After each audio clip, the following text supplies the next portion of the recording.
Hello बच्चों, कैसे आप सभी। आशा करता हूँ आप सभी अच्छे होंगे और आपकी पढ़ाई भी अच्छे से चल रही होगी। तो जैसे कि इससे पहले हमने यूनिट 1 कवर की थी, आज हम पढ़ेंगे यूनिट 2 का पार्ट फर्स्ट, जिसके अंदर है cultivation, collection, processing, storage and conservation of drugs of natural origin. मतलब बेसिकली क्रूड ड्रग्स की कल्टीवेशन, उनके कलेक्शन, उनको कैसे प्रोसेसिंग की जाती है, उनके स्टोरेज और कंजर्वेशन के बारे में आज हम पढ़ेंगे। तो वीडियो स्टार्ट करने से पहले आपको बताना चाहूंगा, अगर किसी भी टाइप के सब्जेक्ट नोट्स आपको चाहिए हो तो कटर हैंड्स का ऐप आप डाउनलोड कर सकते हो, जिसका लिंक डिस्क्रिप्शन में भी गिवन है और प्ले स्टोर से भी डायरेक्टली डाउनलोड कर सकते हो। तो आज की वीडियो को स्टार्ट करते हैं बिना देरी के। तो सबसे पहले हम जानते हैं कि कल्टीवेशन ऑफ मेडिसिनल प्लांट्स में होता क्या है।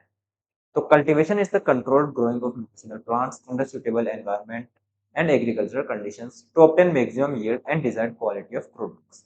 मतलब कल्टीवेशन एक कंट्रोल ग्रोइंग होती है, जिसके अंदर हम सारे टेम्परेचर या फिर जो क्लाइमेटिक कंडीशंस होती है उनको कंट्रोल में रखते हैं, या फिर जो भी प्लांट हम ग्रो कर रहे हैं उसके फेवर में रखते हैं under suitable environment conditions and agriculture conditions to obtain maximum yield and desired quality of products.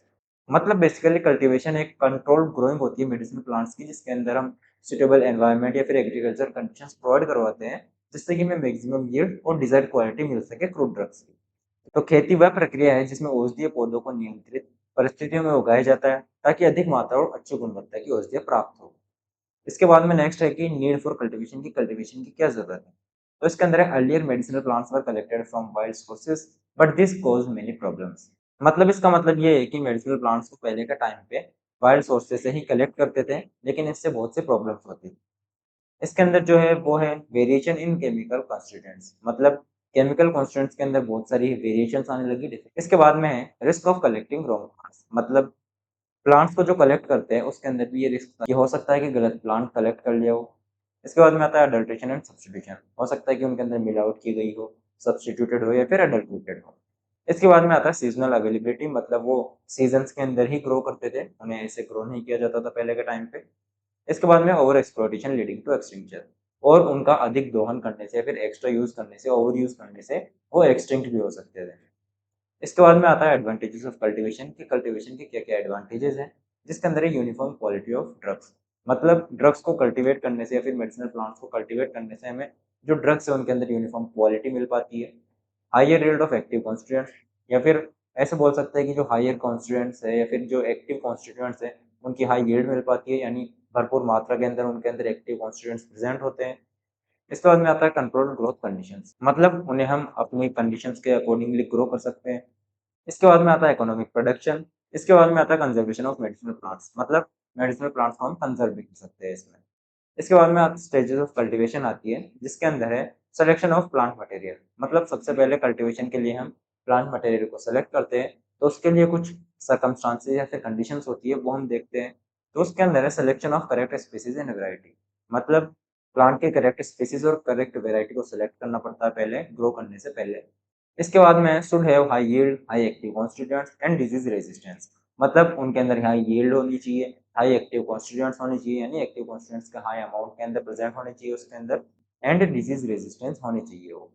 इसके बाद में आता है सेकंड स्टेप जो आती है वो है प्रिपरेशन ऑफ सॉइल। मतलब सॉइल को कैसे बनाना चाहिए, फिर कैसे प्रिपेयर करना चाहिए कल्टीवेशन से पहले। तो है प्लोइंग लूजन सॉइल्स। मतलब प्लोइंग करनी चाहिए सॉइल की, जिससे वो ढीली हो जाए, लूज हो जाए थोड़ी, और प्लांट्स को ग्रो करना ईजी हो। इसके बाद में रिमूवल ऑफ वीड्स, और जो भी जो अनवांटेड प्लांट्स है, वीड्स हैं, वो रिमूव करना चाहिए। इसके बाद में एडिशन ऑफ फर्टिलाइजर्स, और उसके अंदर फर्टिलाइजर्स को ऐड करना चाहिए ताकि जो है अनवांटेड प्लांट्स की ग्रोथ ना हो, और जो हमारे सुटेबल प्लांट्स हैं उनकी ग्रोथ को सपोर्ट मिले।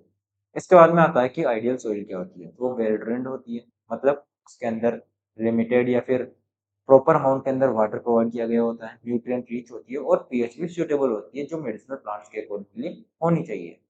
इसके बाद में आता है शोइंग ऑफ सीड्स। मतलब सीड्स को कैसे शो करना चाहिए या फिर कैसे बोना चाहिए। इसके अंदर है प्रॉपर डेप्थ एंड स्पेसिंग। मतलब सीड्स को प्रॉपर डेप्थ के अंदर ही ग्रो करना चाहिए और प्रॉपर स्पेसिंग देनी चाहिए एक सीड के बाद में दूसरी सीड के अंदर। इसके बाद है डन इन सुटेबल सीजन, और जो भी रिक्वायर्ड या फिर फेवरेबल सीजन होता है उसकी ग्रोथ के लिए, उसी सीजन के अंदर उसे ग्रो करना चाहिए या फिर बोना चाहिए। इसके बाद में इरिगेशन आता है, जिसके अंदर है रेगुलर वाटर सप्लाई रिक्वायर्ड। मतलब प्रॉपर वाटर सप्लाई मिलनी चाहिए सीड को बोने के बाद में, and avoid over watering and water logging. और एक्स्ट्रा वाटर या फिर ओवर वाटरिंग नहीं करनी चाहिए, और वाटर लॉगिंग भी नहीं करनी चाहिए। इसके बाद में है मैन्यूरिंग एंड फर्टिलाइजेशन। इसके अंदर है organic and chemical fertilisers use. मतलब प्लांट की ग्रोथ को सपोर्ट करने के लिए और अनवांटेड प्लांट्स के ग्रोथ को रोकने के लिए उसके अंदर ऑर्गेनिक और केमिकल फर्टिलाइजर्स का यूज़ करते हैं and improves growth and yield. और इससे क्या होती है कि जो प्लांट होता है, मेडिसिनल प्लांट होता है, उसकी ग्रोथ और यील्ड में इम्प्रूवमेंट होती है।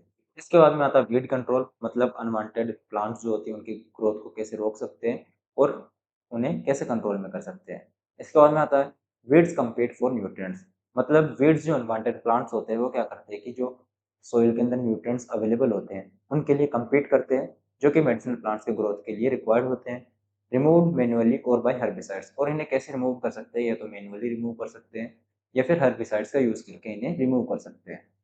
इसके बाद में आता है पेस्ट एंड डिजीज कंट्रोल। इसके अंदर है use of pesticides and biological control, मतलब पेस्ट और डिजीज कंट्रोल करने के लिए क्या करते हैं कि उसके अंदर पेस्टिसाइड्स या फिर बायोलॉजिकल कंट्रोल मेथड्स यूज करते हैं। या तो पेस्टिसाइड्स स्प्रे कर देंगे उनके ऊपर, या फिर जो बायोलॉजिकल कंट्रोल मेथड्स आते हैं पेस्ट और डिजीज कंट्रोल के लिए वो यूज करेंगे। इसके बाद में आता है हार्वेस्टिंग, मतलब जैसे ही कल्टीवेशन की सारी स्टेप्स कंप्लीट होती है, जैसे जैसे प्लांट ग्रो करता है फिर उसको हार्वेस्ट करते हैं। हार्वेस्ट करने का भी एक प्रॉपर टाइम होना चाहिए कि जब पूरे ग्रो हो चुके हो प्लांट्स और उनके अंदर proper amount of active constituents available हो। तो done at correct stage for maximum active constituents, मतलब ये करेक्ट स्टेज पे किया जाता है हार्वेस्टिंग मेडिसिनल प्लांट्स की, ताकि हमें जो maximum amount of active constituents मिल सके। इसके बाद में आता है फैक्टर्स इन्फ्लुएंसिंग कल्टीवेशन, कि कौन कौन से फैक्टर्स हैं जिनकी वजह से कल्टीवेशन इफेक्ट होती है। इसके अंदर आता है क्लाइमेट, कि सबसे ज़्यादा मेनली रिस्पॉन्सिबल क्लाइमेट ही होता है कल्टीवेशन के अंदर। इसके अंदर includes temperature, rainfall, humidity and light, मतलब इसके अंदर टेम्परेचर रिस्पॉन्सिबल होता है, रेनफॉल, ह्यूमिडिटी और लाइट ये सब चीज़ें इंक्लूडेड होती है। इसके अंदर आता है टेम्परेचर अफेक्ट्स एंजाइम एक्टिविटी, मतलब जो टेम्परेचर होता है वो एंजाइम्स की एक्टिविटी को अफेक्ट करता है, जिससे कि प्लांट की ग्रोथ कम या ज़्यादा होती है, या फिर बीड्स का जो ग्रोथ है वो कम या ज़्यादा होती है। Rainfall supports growth but excess damage roots, मतलब रेनफॉल सपोर्ट करता है ग्रोथ को, लेकिन जब एक्सेस अमाउंट में रेनफॉल हो जाती है तो उससे जो है प्लांट के रूट्स डैमेज होने लगती है। लाइट अफेक्ट्स फोटोसिंथेसिस, और जो लाइट होती है, सनलाइट होती है, उससे फोटोसिंथेसिस अफेक्ट होती है, क्योंकि जब सनलाइट अवेलेबल ही नहीं होगी तो फोटोसिंथेसिस की प्रोसेस कंप्लीट नहीं हो पाएगी और ये कहीं ना कहीं ग्रोथ को अफेक्ट करती है। इसके बाद में आता है ह्यूमिडिटी अफेक्ट्स ड्राइंग, और मतलब जो ह्यूमिडिटी होती है प्लांट्स के अंदर या फिर जो एनवायरनमेंट के अंदर, क्लाइमेट के अंदर ह्यूमिडिटी होती है, वो कहीं ना कहीं ड्राइंग को अफेक्ट करती है, क्योंकि जब प्लांट्स पूरी तरह से ग्रो हो जाएंगे तो जब उनके अंदर ड्राइंग ही नहीं होगी तो वो हार्वेस्ट के लिए सूटेबल नहीं रहेंगे। इसके बाद में आता है सॉइल, जिसके अंदर है सॉइल टाइप की बात करते हैं सैंडी, क्लेवी और loamy. PH affects nutrient absorption, मतलब सॉइल की पीएच जो होती है वो भी न्यूट्रिएंट्स अब्जॉर्प्शन को अफेक्ट करती है। न्यूट्रिएंट्स की बात करते हैं जैसे नाइट्रोजन, फास्फोरस और पोटेशियम हो गया। इसके बाद में एल्टीट्यूड आता है, मतलब किस ग्रोथ पे या फिर किस हाइट पे प्लांट्स को सुटेबली ग्रो करना चाहिए कि उनकी ग्रोथ सुटेबल या फिर प्रॉपर अमाउंट में हो या फिर अच्छे से ग्रो करे। इसके अंदर higher altitude increases secondary metabolites, मतलब जो हायर एल्टीट्यूड के जो एरियाज होते हैं वहाँ पे सेकेंडरी मेटाबोलाइट्स की जो अमाउंट होता है वो प्लांट्स में कहीं ना कहीं इंक्रीज होता है डायरेक्टली या इनडायरेक्टली। इसके बाद में इरिगेशन आता है, जिसके अंदर वाटर स्ट्रेस रिड्यूस यील्ड, मतलब वाटर की अगर प्रॉपर अमाउंट में वाटर मिला ही नहीं होगा प्लांट्स को तो उनके अंदर जो यील्ड या फिर जो एक्टिव कॉन्स्टिट्यूएंट्स होने चाहिए वो प्रॉपर अमाउंट में नहीं बन पाएंगे। इसीलिए proper amount of water available होना चाहिए। इसके बाद में आता है फर्टिलाइजर्स, जिसके अंदर इम्प्रूव केमिकल कंपोजिशन, मतलब फर्टिलाइजर्स ऐड करने से उनके अंदर जो है केमिकल कंपोजिशन जो होती है वो इम्प्रूव हो पाती है और ग्रोथ को सपोर्ट मिलती है प्लांट्स की। इसके बाद में बायोटिक फैक्टर्स आते हैं, जिसके अंदर है पेस्ट और माइक्रोब्स। इसके बाद में जेनेटिक फैक्टर्स की हम बात करें तो variety affects yield and composition, मतलब जो मेडिसिनल प्लांट्स की वेराइटी होगी वो भी कहीं ना कहीं यील्ड और कंपोजिशन को डिफर करती है या फिर वेराइटी प्रोवाइड करती है, क्योंकि जैसे डिफरेंट वेराइटी का मेडिसिनल प्लांट्स होगा उसके अंदर डिफरेंट अमाउंट ऑफ यील्ड होगी और उसकी कंपोजिशन भी डिफरेंट होगी। इसके बाद में प्लांट हार्मोन्स आते हैं, जिसके अंदर है chemical substances controlling plant growth, मतलब प्लांट हार्मोन्स ऐसे केमिकल सब्सटेंसेस होते हैं जो प्लांट ग्रोथ को कंट्रोल करते हैं। इसके बाद में टाइप्स की बात करें तो जैसे ऑक्सीजन है, ये प्लांट की ग्रोथ को इम्प्रूव करता है या फिर प्लांट की ग्रोथ को बढ़ाता है। जिबरेलिन आता है इसके बाद में, जो स्टेम इलोंगेशन, मतलब जो तना होता है प्लांट का उसको मजबूत करता है और उसकी ग्रोथ में मदद करता है। इसके बाद में साइटोकाइनिन आता है जो सेल डिवीजन में हेल्प करता है, जो प्लांट को डेवलप होने में मदद करता है। इथाइलिन आता है जो फ्रूट राइपनिंग, मतलब फल जो पकते हैं वो इथाइलिन की वजह से पकते हैं, ये उन्हें राइप करने में मदद करता है। इसके बाद में ये भी आता है जो कि ग्रोथ इनहिबिटर होता है, मतलब ये प्लांट की ग्रोथ को रोकता है एक सुटेबल टाइम पे। इसके बाद में आता है इम्पोर्टेंस, की इसकी इम्पोर्टेंस क्या है। इसके अंदर है इंक्रीजेज यील्ड, इम्प्रूव्स क्वालिटी, मतलब इससे जो प्लांट की यील्ड होती है वो बढ़ती है और क्वालिटी इंप्रूव होती है। इसके बाद में आता है पॉलीप्लॉइडी, म्यूटेशन एंड हाइब्रिडाइजेशन। इसके अंदर पॉलीप्लॉइडी की बात करें तो मोर क्रोमोसोम सेट्स, मतलब इसके अंदर नंबर ऑफ क्रोमोसोम सेट्स के अंदर इंक्रीमेंट हो जाता है और इससे इफेक्ट क्या होता है कि लार्जर साइज, मतलब प्लांट की लार्ज साइज होता है हो जाती है या फिर सेल की साइज बढ़ जाती है और उसके अंदर मोर ड्रग कंटेंट मतलब ज़्यादा ड्रग कंटेंट अवेलेबल हो जाता है। इसके बाद में म्यूटेशन आता है जिसके अंदर है सडन जेनेटिक चेंज, मतलब ये सडन जेनेटिक चेंज कर देता है या फिर इसकी वजह से सडन जेनेटिक चेंज होता है। इसके बाद में हाइब्रिडाइजेशन आता है जिसके अंदर क्रॉसिंग ऑफ प्लांट्स, मतलब इसके अंदर दो डिफरेंट स्पीसीज या दो डिफरेंट वैरायटी के प्लांट्स को क्रॉस करवाते हैं और इसी को हाइब्रिडाइजेशन बोलते हैं। और बेसिकली ये इसलिए की जाती है ताकि हाई यील्डिंग प्लांट्स या फिर जो डिजीज रेजिस्टेंस प्लांट्स होते हैं वो हमें मिल सके।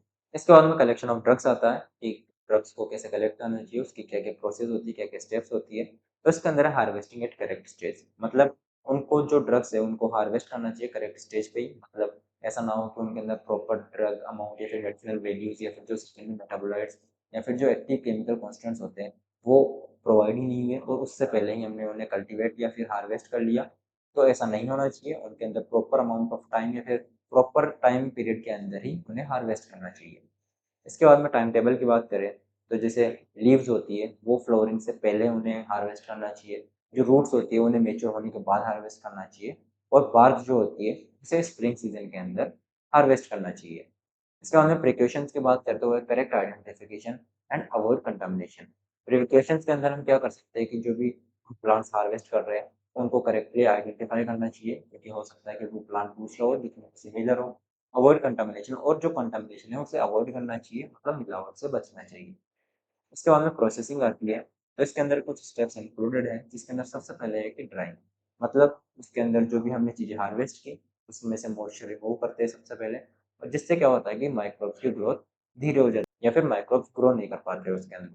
इसके बाद में गार्गलिंग आता है जिसके अंदर रिमूव्स अनवांटेड पार्ट्स, मतलब इसके अंदर अनवांटेड पार्ट्स को रिमूव करते हैं।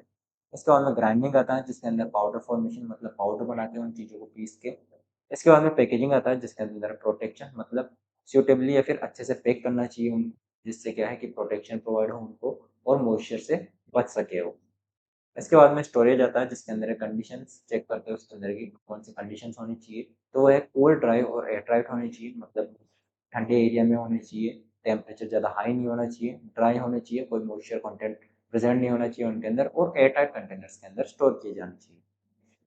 अब इसके बाद में आती है प्रॉब्लम्स इफ इम्प्रॉपर, मतलब ये कंडीशंस अगर फॉलो नहीं की गई तो क्या-क्या प्रॉब्लम्स आ सकती है।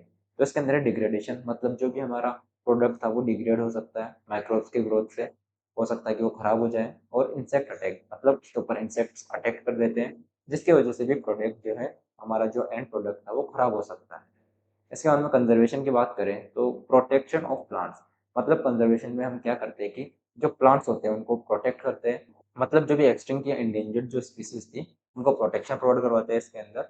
जिसके अंदर टाइप्स की बात करें तो इंस्टीट्यूट आता है जिसके अंदर हम नेचुरल हैबिटेट के अंदर ही प्लांट्स को प्रोटेक्शन प्रोवाइड करवाते हैं। इसके बाद में एक्सटीट्यूट आता है जिसके अंदर है बोटेनिकल गार्डन और सीड बैंक, मतलब इसके अंदर नेचुरल हैबिटेट से बाहर लाके एक प्रॉपर एरिया डिजाइन किया जाता है, वहाँ पे प्लांट्स को ग्रो कराया जाता है और वहाँ पे उन्हें प्रोटेक्शन प्रोवाइड की जाती है, जैसे बॉटेनिकल गार्डन हो गया और सीड बैंक हो गए।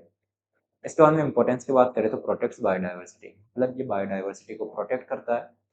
तो ये थी हमारी आज की वीडियो, आशा करता हूँ आपको समझ में आई होगी। अगर फिर भी किसी टाइप का डाउट है तो आप कमेंट सेक्शन के थ्रू हमसे रीच आउट कर सकते हो। हम कोशिश करेंगे कि आपके पूरे डाउट क्लियर हो। साथ ही आपको बताना चाहूँगा अगर किसी भी टाइप के आपका सब्जेक्ट नोट्स चाहिए हो तो कटार खान्स का ऐप आप डाउनलोड कर सकते हो, जिसका लिंक डिस्क्रिप्शन में भी गिवन है और प्ले स्टोर से भी डायरेक्टली डाउनलोड कर सकते हो। साथ ही टेलीग्राम चैनल का लिंक भी डिस्क्रिप्शन में गिवन है, वहाँ से आप वो भी ज्वाइन कर सकते हो। वहाँ पे भी रेगुलर अपडेट्स आपको मिलते रहते हैं। Thank you.